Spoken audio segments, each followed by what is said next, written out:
इस वक्त की बड़ी खबर आपको बता दें, दिल्ली से आ रही है। ऑक्सीजन की किल्लत और कालाबाजारी के बीच दिल्ली पुलिस को एक बड़ी कामयाबी मिली है।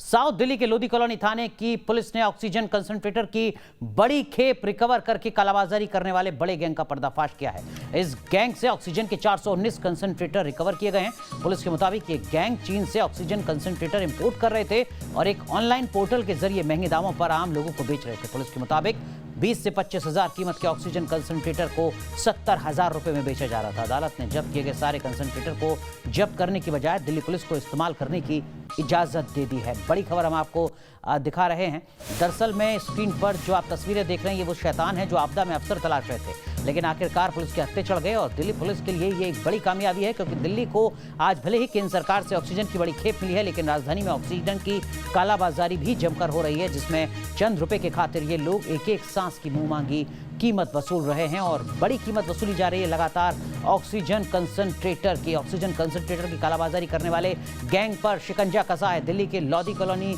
से गैंग का खुलासा हुआ है। पुलिस ने 4 आरोपियों को गिरफ्तार किया है। चीन से ऑक्सीजन कंसंट्रेटर ये इंपोर्ट करते थे। दरअसल में ऑक्सीजन कंसंट्रेटर वो मशीन है जिसमें कि ऑक्सीजन बनती है और ऑक्सीजन के सिलेंडर के लिए इधर उधर भागने की जरूरत नहीं पड़ती है तमाम तीमारदारों को। लिहाजा ऑक्सीजन कंसंट्रेटर की डिमांड लगातार कोरोना के बढ़ते कहर के बीच देखी जा रही थी और इसी का फायदा तमाम इस तरीके के लोग उठा रहे थे जो 20 से 25 हजार रुपए की मशीन को 70,000 रुपए तक में बेच रहे थे। रेस्टोरेंट के जरिए कालाबाजारी का धंधा चल रहा था। 32 ऑक्सीजन कंसंट्रेटर आरोपियों से बरामद हुए हैं, इस तरीके की जानकारी सामने आई है।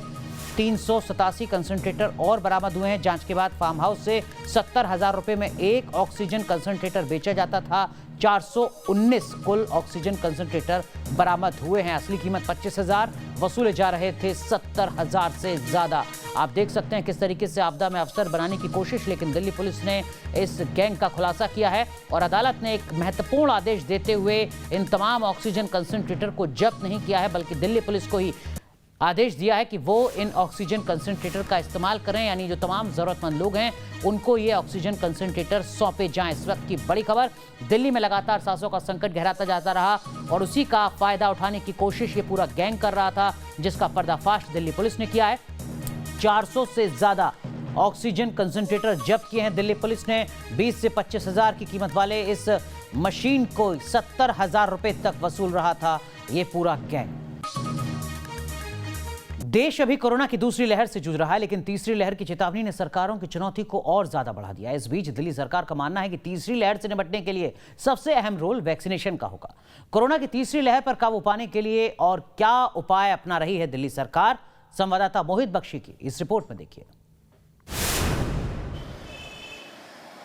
देश इस वक्त कोरोना की दूसरी लहर से जूझ रहा है और अभी से ही तीसरी लहर की चेतावनी भी जारी हो गई है। खुद एक्सपर्ट्स का मानना है कि तीसरी लहर दूसरी लहर से भी ज़्यादा खतरनाक हो सकती है अगर तैयारियां न की गई। अलग अलग राज्य अलग अलग तैयारियों में जुटे भी हैं और सूत्रों की माने तो दिल्ली सरकार ने भी का मानना है कि अभी तो वो दूसरी लहर के लिए पूरी तरीके से कोशिश कर रही है कि दूसरी लहर से कैसे निपटा जाए, लेकिन तीसरी लहर के लिए सबसे बड़ा हथियार वैक्सीनेशन के रूप में अपना जाएगा और वैक्सीनेशन को जो है वो और ज़्यादा बड़े स्तर पर किया जाएगा ताकि तीसरी लहर आने से पहले ही उसकी चेन जो है वो दिल्ली में टूट जाए। क्योंकि लगातार वैक्सीनेशन की बात की जा रही थी। खुद मुख्यमंत्री अरविंद केजरीवाल भी कह चुके हैं कि लगातार वैक्सीनेशन बढ़ाना ही एक बड़ा हथियार होगा, जिसको एक कहा जाए तो फिर मारक हथियार के रूप में तीसरी लहर के लिए दिल्ली सरकार अपनाएगी। सूत्रों के मुताबिक दिल्ली सरकार का अभी फोकस दूसरी लहर पर है और तीसरी लहर से अगर निपटना होगा तो फिर ज्यादा से ज्यादा लोगों को वैक्सीनेशन कराना होगा।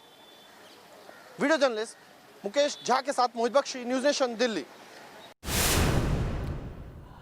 इस वक्त की एक बड़ी खबर भी हम आपको बता दें, मालगाड़ी पर लदे टैंक से लीक होता दिखा है ऑक्सीजन। जी हां, राजस्थान से ये बड़ी खबर आ रही है, जहां राजस्थान की पाली से ट्रेन के गुजरते वक्त का वीडियो लगातार सोशल मीडिया पर वायरल हो रहा है। ऑक्सीजन लीकेज का ये वीडियो बताया जा रहा है। राजस्थान की तस्वीरें हम आपको दिखा रहे हैं, राजस्थान के पाली की तस्वीरें हम आपको दिखा रहे हैं, जहां पर ऑक्सीजन को लेकर जाया जा रहा है इस टैंकर में और इसी टैंकर में ऑक्सीजन लीक होती नजर आ रही है, तब जबकि ऑक्सीजन सबसे ज्यादा बहुमूल्य इस वक्त है पूरे देश में, क्योंकि ऑक्सीजन का संकट है। तब इस तरीके की तस्वीरें जरूर मुश्किलें बढ़ाती नजर आती हैं उन तमाम एजेंसीज की जो इस वक्त ऑक्सीजन को एक जगह से दूसरी जगह पहुंचाने में डटे हुए हैं, लगातार दिन रात मेहनत कर रहे हैं। ये पाली राजसमंद की तस्वीरें हैं, जहां पर रेलवे अधिकारियों ने बात की है कंपनी से, इस तरीके की जानकारी सामने आई है और जो दलील दी गई है वो ये कि गर्मी के चलते जो दबाव है वो बढ़ा है, उसके चलते यहाँ पर यह ऑक्सीजन लीक हुई है। लेकिन ऑक्सीजन का संकट इस वक्त देश के बड़े हिस्से में लगातार गहराता जा रहा है। ऐसे में इस तरीके की तस्वीरें जरूर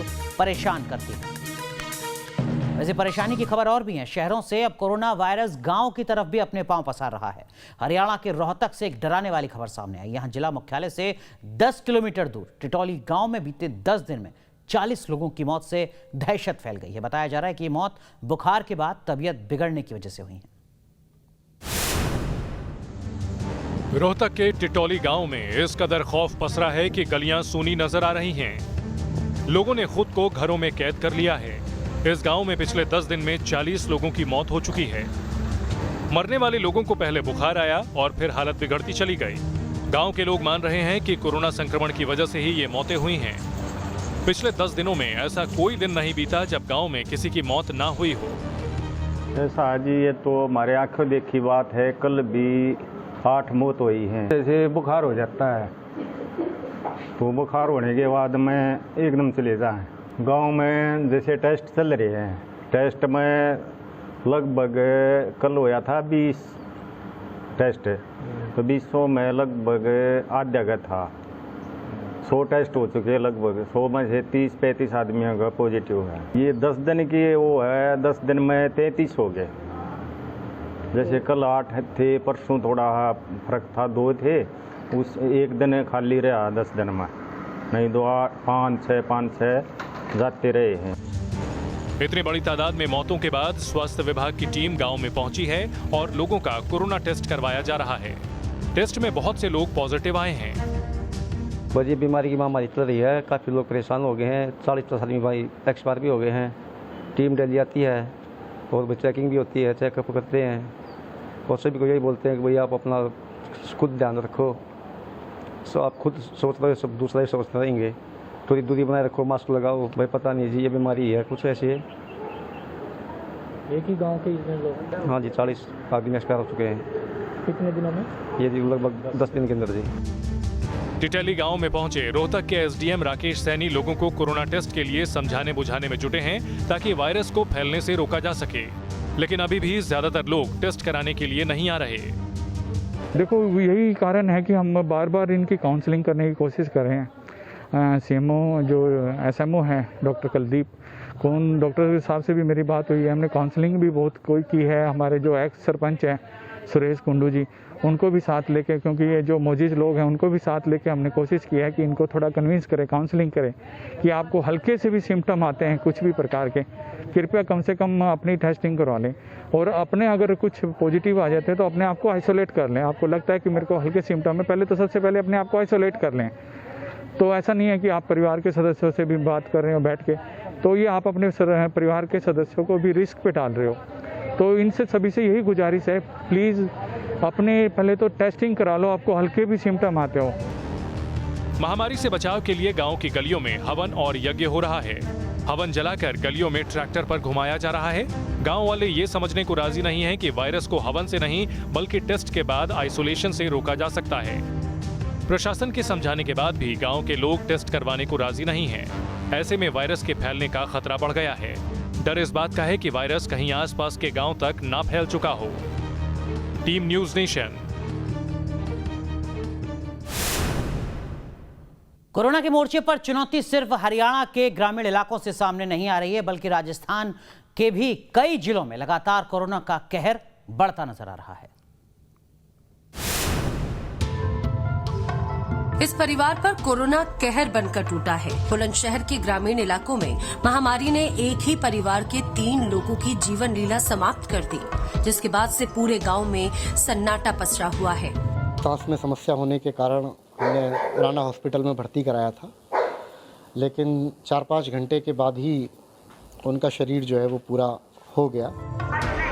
राजस्थान के बाड़मेर के कई गांव में कोरोना घुसपैठ कर चुका है, जिसे प्रशासन सख्ते में है लेकिन सतर्क है। राज्य सरकार की गाइडलाइंस हैं, जो महामारी रेड अलर्ट जन अनुशासन पखवाड़ा है, उसके गाइडलाइंस के अकॉर्डिंग काफ़ी स्ट्रिक्ट एक्शन भी लिए गए हैं। लोगों को इंस्टीट्यूशनल क्वारंटीन में भी डाला गया है। शादियों में हमने नोडल ऑफिसर्स की अपॉइंटमेंट किया है। तस्वीर एक नहीं है, कई ऐसे मामले हैं जो बयां कर रहे हैं कि कोरोना की दूसरी वेव इस बार शहरों से होते हुए गांवों में घुस आई, जो एक चिंता का विषय है। यूपी में संक्रमण रोकने के लिए अधिकारी लगातार गांव-गांव, गली-गली घूमकर लोगों को सचेत कर रहे हैं। राजसमंद में भी कोरोना का दूसरा संक्रमण तेजी से फैल रहा है। शहरी इलाकों के मुकाबले इस बार ज्यादा मामले ग्रामीण इलाकों से आ रहे हैं, जिसको लेकर स्वास्थ्य विभाग एक्शन मोड में है। जिले में ग्रामीण क्षेत्र में जो है हर जो ब्लॉक में एक एक मोबाइल टीम बना रखी है।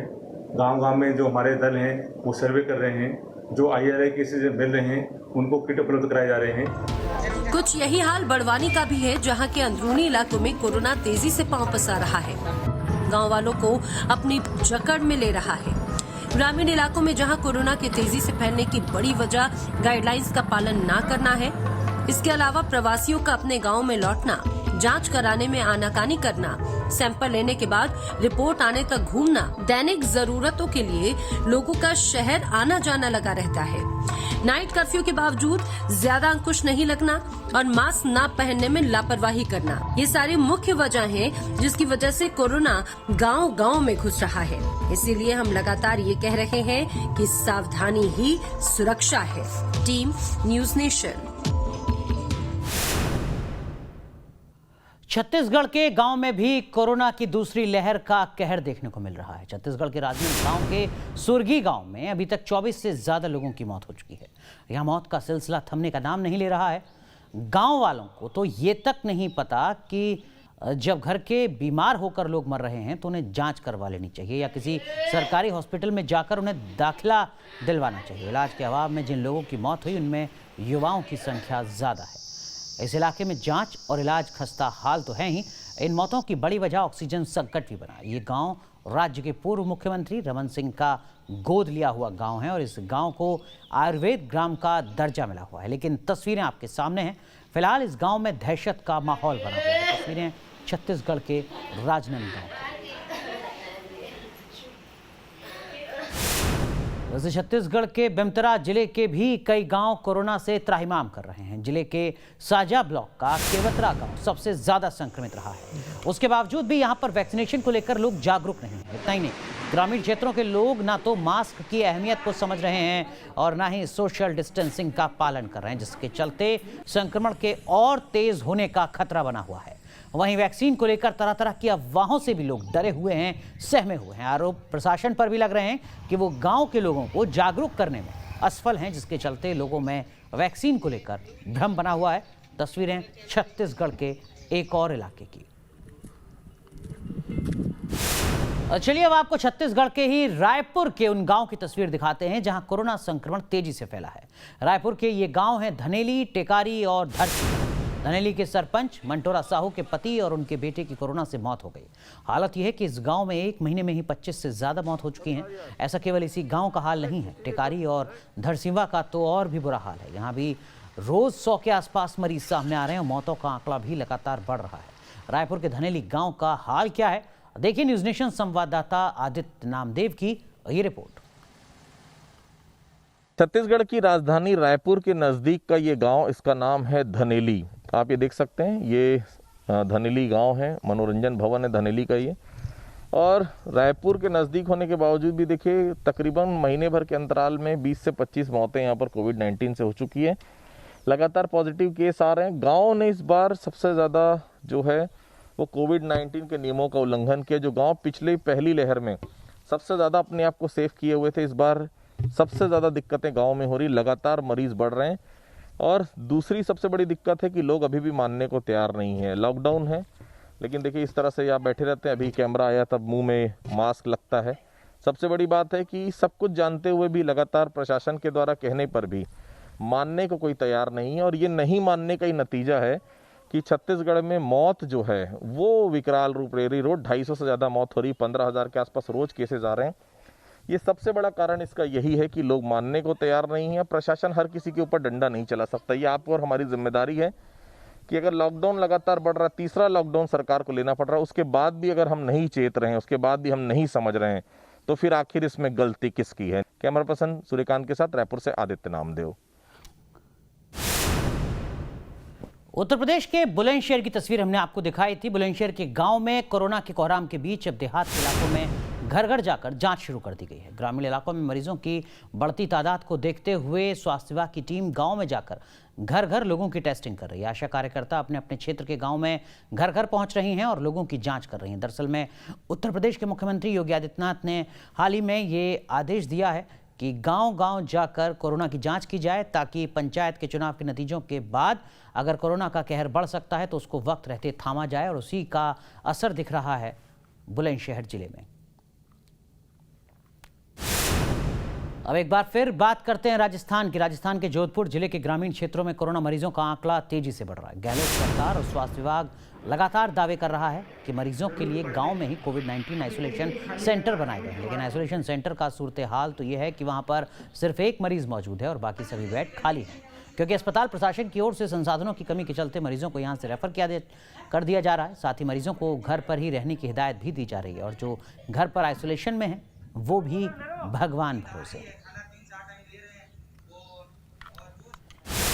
अब बात मेरठ की, जहां एक अस्पताल में दवाओं के साथ साथ म्यूजिक थेरेपी से भी कोविड मरीजों का इलाज किया जा रहा है। बॉलीवुड के गीतों पर मेडिकल स्टाफ थिरक रहे हैं, तो वहीं इनका साथ कोरोना मरीज भी दे रहे हैं। म्यूजिक थेरेपी से इलाज का ये वीडियो सोशल मीडिया पर खूब वायरल हो रहा है। हॉस्पिटल स्टाफ ने बताया कि दरअसल कुछ कोविड मरीज डिप्रेस्ड महसूस कर रहे थे, लिहाजा उनके डिप्रेशन को दूर करने के लिए हॉस्पिटल एडमिनिस्ट्रेशन ने ये तरीका ढूंढा, और ये तरीका इतना कामयाब हो रहा है कि मरीज जल्द ठीक हो रहे हैं।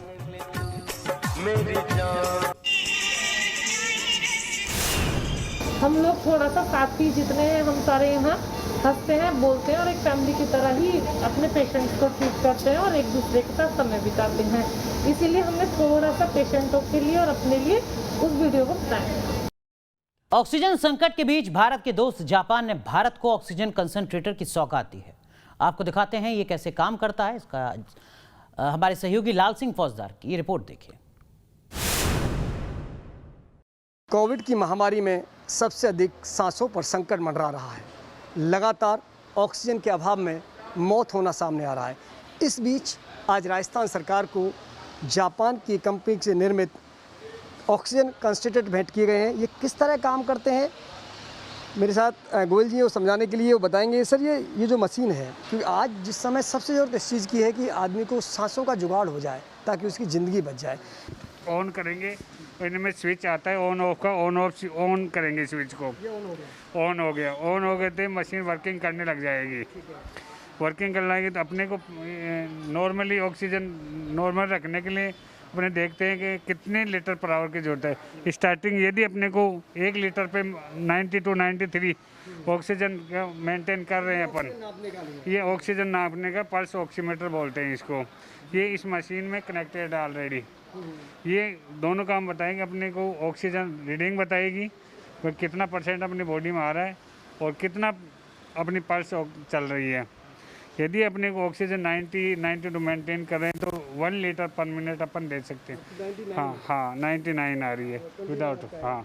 हाँ साथ में ये अपने को ह्यूमिडिफायर आता है। साथ में ह्यूमिडिफायर में अपने को डिस्टिल वाटर मिला मैक्सिमम लेवल पे डालते हैं, इससे कि सूखी ऑक्सीजन ड्राई ऑक्सीजन नहीं जा सके। ड्राई ऑक्सीजन गला और लंग्स में दोनों जाते हैं तो अंदर ड्राइनेस होती है, तो इसको लगा के घर में दोनों में कारगर है। हाँ, हॉस्पिटल और घर में बहुत बढ़िया ही कारगर सिद्ध होती है, क्योंकि मिडिल क्लास का आदमी यदि बेड नहीं मिलता है, जिस तरह की कोविड की महामारी सबसे अधिक ऑक्सीजन सिलेंडर नहीं मिल रहे हैं, तो ये वरदान साबित हो सकता है। वरदान साबित सिद्ध हो रहा है। सबसे कमी है अपनी है, ये नहीं मिल पा रही, और जो अब इन भामाशाहों ने दी है उनका सबसे बड़ा योगदान है। अब हर जगह उपलब्ध करने की जरूरत नहीं पड़ती है, खुद करने की कोई जरूरत नहीं पड़ती। ये 24 आवर्स एंड 7 डेज चलती है, मतलब 24 आवर्स में कोई बंद भी नहीं होती, कुछ मिस्टेक भी नहीं होती। मशीन खुद ही जो वातावरण में जो ऑक्सीजन उसको ग्रहण ले लेती है। हाँ, जो अपने आप जो पॉल्यूशन होता है ना